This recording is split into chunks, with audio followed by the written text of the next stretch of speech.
It-tliet kandidati għal Deputat Mexxej għall-affarijiet tal-Parlament tal-Partit Laburista se jkunu qed jiddiskutu l-ħsibijiet tagħhom f'diskussjoni fuq il-Ħadd fl-10:09 filgħodu.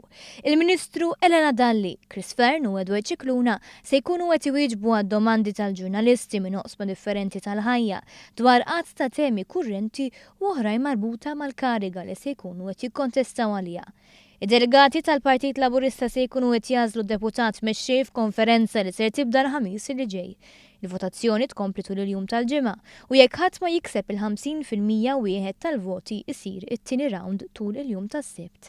Meta fuq One Radio ikkummenta dwar din l-għażla l-Prim Ministru qal li t-tliet kandidati huma b'saħħithom ħafna u jgħażlu lil min jgħażlu d-delegati jiġri x'jiġri irridu nibqgħu naħdmu u t-tnejn li ma jiġux eletti ser jibqgħu parti mill-kabinett.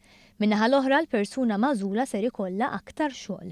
Id-delegati tal-Partit Laburista se jkunu msejħa wkoll jagħtu vot ta' fiduċja fil-Mexxej Laburista Joseph Muscat u Deputat Mexxej għall-affarijiet tal-Partit Chris Cardona.